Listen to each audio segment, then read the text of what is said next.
শ্ৰী শ্ৰী মথুৰা দাস বুঢ়াতাৰ এই পবিত্ৰ পৰণী এখন বিশেষ সভা সেই ব্যক্তিগৰাকীৰ ব্যক্তিত্ব যি যদি জগতগুৰু শ্ৰীমন্ত শংকৰদেৱ গুৰুজনাক এটা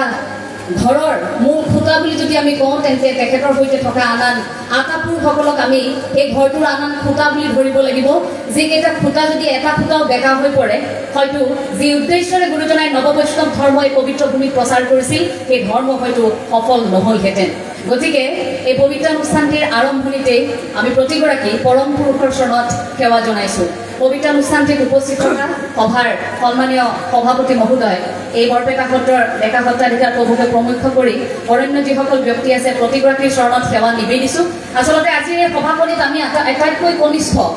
শিক্ষাগত দিশৰ পৰা কনিষ্ঠ সকলো দিশৰ পৰা কনিষ্ঠ অভিজ্ঞতাৰ ফালৰ পৰা আটাইতকৈ কনিষ্ঠ গতিকে খুব সীমিত জ্ঞান তেখেতসকলৰ সৈতে অনুষ্ঠানটিত অকণমান আৰু শিকিবলৈ সুযোগ পাম বুলিহে আহিলোঁ যে জগতগুৰু শ্ৰীমন্ত শংকৰদেৱ গুৰুজনাৰ কথা আমি আলোচনা কৰি থাকোঁ মহাপুৰুষ শ্ৰী শ্ৰী মাধৱদেৱৰ কথা আমি আলোচনা কৰি থাকোঁ কিন্তু আমি আটাপুৰুষসকলৰ কথা বৰ বেছিকৈ আলোচনা কৰিবলৈ সুযোগ সুবিধা নাপাওঁ গতিকে আজি এই পবিত্ৰ ভূমিত এই বৰপেটা সত্ৰৰ প্ৰথমগৰাকী সত্ৰাধিকাৰ শ্ৰী শ্ৰী মথুৰা দাস বুঢ়াতাৰ বিষয়ে আৰু কিছু জানিবলৈ এই ঠাইখিনিলৈ আহিলোঁ আপোনালোক সকলোৱে হয়তো মোতকৈ বহু অভিজ্ঞ আপোনালোকে সেই কথাখিনি ভালকৈ জানিব কিন্তু ব্যক্তিগতভাৱে তেখেতৰ কথা যদি আমি ক'বলৈ যাওঁ সেই আটাপুৰুষজনাৰ বিষয়ে মই ব্যক্তিগত কেইটামান দিশ অকণমান উপস্থাপন কৰিবলৈ পালে সুখী হ'ম প্ৰথমে এই কথাটো মোৰ আটাইতকৈ ভাল লগা যে নেতৃত্বৰ বিচক্ষণতা নেতা সকলো হ'ব নোৱাৰে নেতা হ'লেও সেই নেতাই দায়িত্বত কোনোবা দিন নহয় কোনোবা দিন পিছ হুহুকা মাৰেই কিন্তু সেই যে দায়িত্ব প্ৰথমে ল'ব বিচৰা নাছিল মহাপুৰুষ শ্ৰী শ্ৰী মাধৱদেৱে যেনেকৈ দায়িত্ব সেইদিনা কান্ধত তুলি দিলে যে সত্ৰ স্থাপন কৰিব লাগিব সেই যে দায়িত্ব ল'লে তাৰ পিছৰ পৰা এটা দিনো সেই বুঢ়া সত্ৰাধিকাৰীগৰাকী এটা দিনো কিন্তু পিছ হুহুকি নৰ'ল গতিকে নেতৃত্বৰ বিচক্ষণতাৰ গুণ আজিলৈকে এই বৰপেটাৰ সত্ৰ নগৰীত আছে বুলি আমাৰ অনুভৱ হয় কাৰণ সেই কেঁচা ঘৰটোৰ পৰা সেই কেঁচা কীৰ্তন ঘৰ ভেটিৰ পৰা আজি পকী দেৱাললৈকে সময় সলনি হৈছে পৰিস্থিতি সলনি হৈছে আপোনালোক সমালোচনাৰ সন্মুখীন হৈছে বহু আপোনালোকৰ ঘাত প্ৰতিঘাত গৈছে কিন্তু সেই আবেগ সেই স্মৃতি সেই আদৰ্শ সেই শ্ৰদ্ধা কিন্তু একেই আছে আৰু আমি আশা কৰিম যুগ যুগান্তৰলৈ অসমবাসীৰ মনত এই বিশ্বব্যাপী এই ধাৰাটো তেনেকৈ থাকক বৰপেটা বুলি কোৱাৰ লগে লগে আজি যিটো সন্মানৰ দৃষ্টি বৰপেটা বুলি কোৱাৰ লগে লগে আমাৰ যিটো শ্ৰদ্ধা আহে আপুনি মূৰ দুখ খাই যায় সেই ধাৰণাটো অসমবাসীৰ মনত প্ৰতিটো সময়তে গিজগিজাই থাকিব লাগিব আৰু সেইবাবে এই আটাপুৰুষসকলক আমি জীয়াই ৰাখিব লাগিব আৰু এটা দিশৰ পৰা অকণমান ক'ব বিচাৰিম যে আজি যে বিভিন্ন প্ৰান্তৰ সত্ৰ নামঘৰত যে 14 প্ৰসংগ হয় এয়া আমাৰ বাবে গৌৰৱৰ কথা যে এই ভূমিতেই শ্ৰী শ্ৰী মথুৰা দাস বুঢ়াতাই প্ৰথমবাৰৰ বাবে 14 প্ৰসংগ আৰম্ভ কৰিছিল পুৱাৰ পৰা নিশালৈকে 14 প্ৰসংগৰ ধাৰণা এক ঈশ্বৰবাদৰ ধাৰণা আপুনি ভাবি চাওকচোন যে ইমান বছৰ আগতীয়াকৈ আৰম্ভ কৰি থৈ গ'ল সেই 14 প্ৰসংগলৈ আজি আমি এক ঈশ্বৰবাদৰ ধাৰণাত মগ্ন হ'ব পাৰিছোঁ গতিকে আমি কৃতজ্ঞ সেইসকলৰ প্ৰতি লগতে গণমত গঠনৰ কথা খুব সুন্দৰ এটা কথা ওপৰতো এগৰাকী বিশিষ্ট ব্যক্তিয়ে উল্লেখ কৰিছিল যে গণমত গঠনৰ এটা যেনেকৈ প্ৰক্ৰিয়া পূৰ্বতে আছিল সেই পৰিৱেশটো আজিকালি আমি তেনেকৈ দেখিবলৈ নাপাওঁ এটা বৰ্তমানৰ যদি উদাহৰণ দিওঁ আপোনালোকে ৰাজনৈতিক সভাসমূহ দেখি থাকে বিভিন্ন ধৰণৰ সভা সমিতি দেখে সভাত উপস্থিতিৰ সংখ্যা বঢ়াবৰ বাবে আজিকালি লোকসকলক লোভ দেখুৱাবলগীয়া হয় আপুনি দিনটোৰ হাজিৰা দিব লাগিব তেওঁলোকক নহয় আপুনি ভালকৈ খোৱা বোৱা দিব লাগিব লোকসকলক দিব লাগিব কাৰণ এগৰাকী নেতা অহাৰ লগে লগে আমাৰ আন দলীয় নেতাসকলে কি কৰে ধৰি লওক সভাখন পাতিছে শিৱসাগৰত কিন্তু মানুহ নিব বৰপেটাৰ পৰা ধৰি লওক সভাখন পাতিছে ধেমাজিত মানুহ নিব গুৱাহাটীৰ পৰা মূলতঃ মানুহ নিব লাগে আমাৰ সন্মুখত বহি থকা আসনসমূহ পূৰ্ণ কৰিব লাগে যাতে নেতাগৰাকীয়ে বেয়া পাই নাযায় যাতে ভাবে যে আমাৰ সৈতে এয়া জনমত এয়া লোকসকল আমাৰ সৈতে আছে আমাৰ শক্তি আছে কিন্তু সেয়া প্ৰকৃত শক্তি হয়নে নহয় জগতগুৰু শ্ৰীমন্ত শংকৰদেৱ গুৰুজনা মহাপুৰুষ শ্ৰী শ্ৰী মাধৱদেৱ আৰু লগতে এই যে আটাপুৰুষসকল শ্ৰী শ্ৰী মথুৰা দাস বুঢ়াতা যিধৰণে আৰম্ভ কৰিছিল যাত্ৰাৰ সত্ৰ স্থাপনৰ পাছত জনমত গঠন কৰিবলৈ মানুহক লোভ দেখুৱাবলগীয়া নহৈছিল কাৰণ তেতিয়া প্ৰতিগৰাকী মানুহৰ মনত এক ঈশ্বৰবাদৰ ধাৰণা আছিল হৃদয়ত ভগতি আছিল গুৰু ভগতি আছিল বৈষ্ণৱ ধৰ্মৰ প্ৰতি এটা আদৰ্শৰ প্ৰতি সকলোৰে শ্ৰদ্ধা আছিল কিন্তু লাহে লাহে সেই শ্ৰদ্ধা ক'ৰবাত নোহোৱা হৈ গৈছে সেইবাবে মানুহক আজি আমি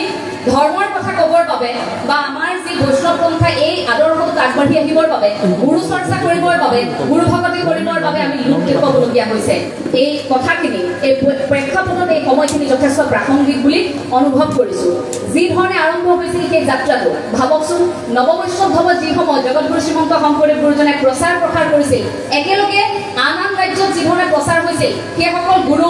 আজি সম্পূৰ্ণৰূপে আমি প্ৰতিষ্ঠিত বুলি যাক ক'ব পাৰোঁ কিন্তু শদিয়াৰ পৰা ধুবুৰলৈকেহে জগতগুৰু শ্ৰীমন্ত শংকৰদেৱ গুৰুজনা ক'ৰবাত সীমিত হৈ থাকিল তাৰ ভুল কিন্তু আমাৰ আমি অসমীয়া মানুহৰ হাতত বা আমাৰ অসমীয়া বুলি কেৱল মই নকওঁ মই ভাৰত বুলি প্ৰথমে কথাটো আৰম্ভ কৰিব বিচাৰিম যে আমাৰ ভাৰতীয় এগৰাকী কৰিব পাৰোঁ এয়া আমাৰ বিকল্প আছে আমাৰ হাতত এক ঈশ্বৰবাদৰ ধাৰণা নোহোৱালৈকে ৩৩ কোটি দেৱ দেৱতা আমাৰ নাই জানো প্ৰতিগৰাকী কেনেকৈ পূজা কৰিছিল গতিকে মধ্যযুগীয় যিটো অৰ্থনৈতিক অৱস্থা মধ্যযুগীয় অৰ্থনৈতিক অৱস্থা ধৰ্মৰ বাহুল্যৰ বাবে এটা সময়ত মানুহ এনেকুৱা হৈছিল যে ইমান টকা দি আমি পূজা এখন পাতিব নোৱাৰোঁ যে ইমান টকা দি ধৰ্মৰ ইমান বাহুল্য আমি নোৱাৰোঁ অৰ্থনৈতিকভাৱে যিসকল লোক দুৰ্বল সেইসকল লোকে সেই মুহূৰ্তত ভাবিবলৈ বাধ্য হৈছিল কিন্তু তেনে মুহূৰ্ততে এই পবিত্ৰ ভূমি জগতগুৰু শ্ৰীমন্ত শংকৰদেৱ গুৰুজনে এনে এটা আদৰ্শ জন্ম দিলে যিটো আদৰ্শত আপুনি টকা পইচা খৰচ কৰিব নালাগে আপুনি সেই আদৰ্শত যাবৰ বাবে আপুনি বহু বেছি ব্যয় কৰিবলগীয়া নহয় আপোনাৰ মনটো থাকিলেই হ'ল ঈশ্বৰ ভগৱতীৰ বাবে আপুনি আগবাঢ়িলেই হ'ল আপুনি এটা খোজ দিলেই হ'ল পিছৰ খোজ সকলো সমাজ একেলগে যাব সেই ধাৰণাটো আছিল কিন্তু আমাৰ হাতত ইমানেই বিকল্প আমি ইমানেই এনেকুৱা হ'লোঁ যে আমি নিৰ্বাচন কৰিব পাৰোঁ আমি এইগৰাকীক পূজা কৰিম এয়া যদি নাপাওঁ তেওঁ কৰিম তাত যদি নাই পোৱা আন এটা ঠাইলৈ যাম অমুকত যদি পোৱা নাই ঠিক আছে এই নামঘৰ এই মন্দিৰ ভাগিলৈ কিবা এটা আগবঢ়াই থওঁ সেয়া আমাৰ ধাৰণা আমাৰ তেনেকুৱা হ'ল ক'ত গ'ল আমাৰ এক ঈশ্বৰবাদৰ ধাৰণা বহু লোকে সেয়া আদৰি ল'বলৈ আগবাঢ়ি আহিছে সেয়া খুব শুভ লক্ষণ কিন্তু ইয়াৰ সমান্তৰালকৈ একাংশই কিন্তু ইয়াক সমালোচনা কৰিবলৈ আৰম্ভ কৰিছে যিসকলে নাস্তিক বুলি নিজকে কৈ ভাল পায় যিসকলে কয় যে কৃষ্ণক বিশ্বাস নকৰোঁ যিসকলে কয় যে জগতগুৰু শ্ৰীমন্ত শংকৰদেৱ গুৰুজনা কিয় মানিব লাগে কি আছে এই কথাষাৰ যদি কয় যে উত্তৰটো এইটোৱে হ'ব ডিম্বেশ্বৰ নেওঁতৰ ভাষাৰে মই ক'ম যে সূৰ্যৰ পোহৰটোৰ পৰা আপুনি সূৰ্যক আঁতৰ যেনেকৈ কৰিব নোৱাৰে নহয় ঠিক তেনেকৈ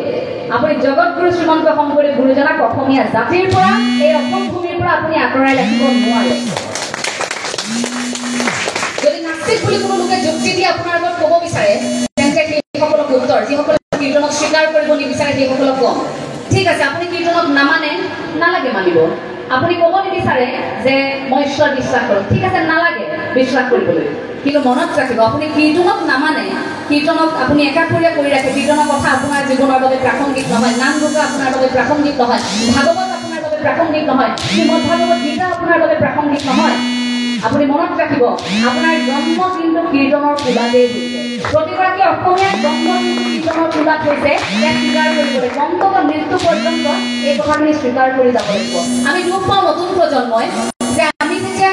এটা চিন্তাধাৰাৰে কাম কৰিবলৈ আগবাঢ়ি আহোঁ আমাক সমালোচনা কৰা মানুহৰ সংখ্যা বহু বেছি সেইসকল সমালোচকৰ বাবে আমাৰ উত্তৰ একো নাথাকে আমাৰ এটাই থাকে যে সেই ভগৱান জগতগুৰু শ্ৰীমন্ত শংকৰদেৱ গুৰুজনাই যি কৈ গৈছিল যে সেই ভগৱান এওঁলোকৰ সৈতে একেলগে ঈশ্বৰ ভগৱতী কৰিবলৈ সকলোকে শক্তি দিয়া এওঁলোকৰ মনৰ যিটো ধ্যান ধাৰণা যে চিন্তা শক্তি এওঁলোক আগবাঢ়িছে সেই চিন্তা শক্তিত যদি জাতিৰ ক্ষতি হ'ব পৰা কিবা আছে সেয়া নোহোৱা কৰি দিয়া গতিকে ঈশ্বৰৰ ওচৰত সেয়াই প্ৰাৰ্থনা জনাম সেইসকল সমালোচকক আমি আঁকোৱালি লৈছোঁ তেনে সমালোচনা গঠনমূলক সমালোচনা আমাক কৰক কাৰণ এয়া সময় আমাক গঠনমূলক সমালোচনা কৰাৰ কাৰণ তাৰ পাছৰ খোজবোৰ আমি বৰ সংগোপনে দিব লাগিব এনেধৰণে খোজবোৰ দিব লাগিব যে আমাৰ খোজবোৰ যদি অকণমান সৰগ বৰক হৈ যায় তেন্তে আমাক আৰু সমালোচনা কৰিবলৈ লোকে সাহস মই নিৰ্জু আছিল হয়তো আপোনাৰ নামটো নিৰ্জু আপোনালৈ অশেষ শুভকামনা জনাইছোঁ মই কথা দিছোঁ আপোনাৰ আগন্তুক জীৱনত আপোনাৰ এই চিত্ৰকলাৰ ক্ষেত্ৰত বা আন সময়খিনিত আপোনাক যি ধৰণে সহযোগিতাৰ প্ৰয়োজন হয় আমি সহযোগিতা কৰিবলৈ আপোনাৰ ওচৰত প্ৰতিশ্ৰুতিবদ্ধ আৰু অসমবাসীৰ সন্মুখত আপোনাক